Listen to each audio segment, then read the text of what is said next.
Every republic runs on an operating system. Ours is the United States government, and today we're going to trace its architecture from a shaky first draft to the resilient framework we live under now. Think of the Capitol Dome not just as a building, but as a symbol of a system that's been through multiple major updates. Back in 1776, the original design specifications were bold but simple. Natural rights, the right to rebuild a government that fails its people, and consent of the governed. These weren't just ideals. They were the blueprint for everything that followed, the foundation stones of the American experiment.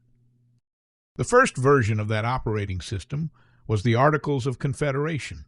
It connected 13 independent states to a weak federal center, deliberately built with limited central power. On paper, it protected state sovereignty.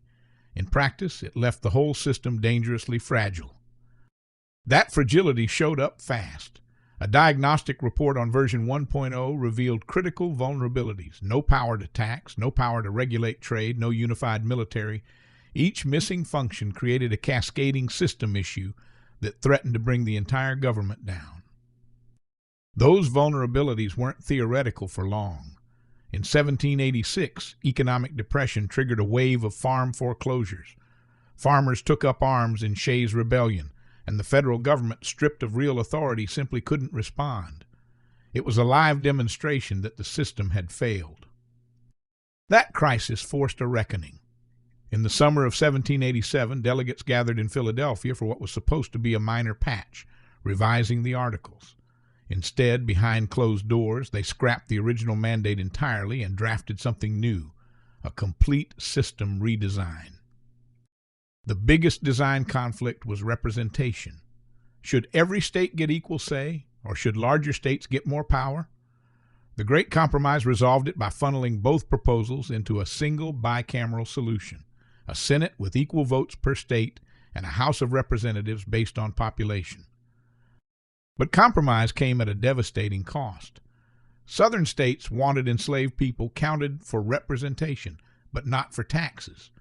Northern states disagreed. The resulting Three-Fifths Compromise balanced political power against tax burden by counting enslaved people as three-fifths of a person, a moral stain baked directly into the founding code.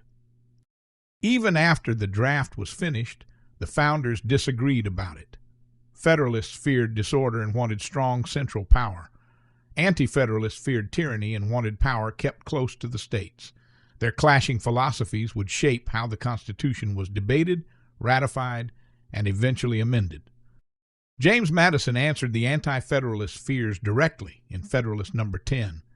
His argument: factions are inevitable in any free society, but a large republic filters and dilutes their influence better than a small, pure democracy ever could. Scale itself became a safeguard. The result was American Governance version 2.0, the Constitution. It replaced a powerless confederation with a real federal government, granting lawmaking power under Article 1 and judicial power under Article 3, while still connecting to the states through a defined, balanced relationship. Laid side by side, the upgrade is obvious.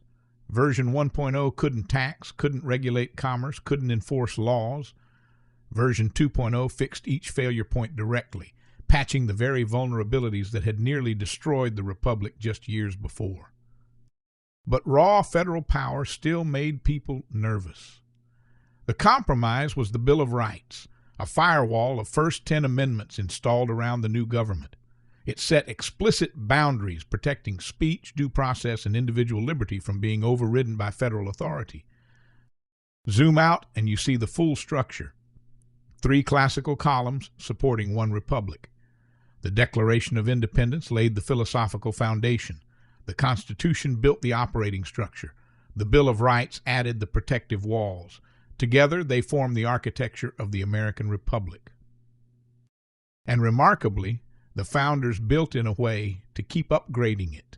Article 5 works like a gear system for amendments, deliberately slow and deliberately hard to turn, but always turning.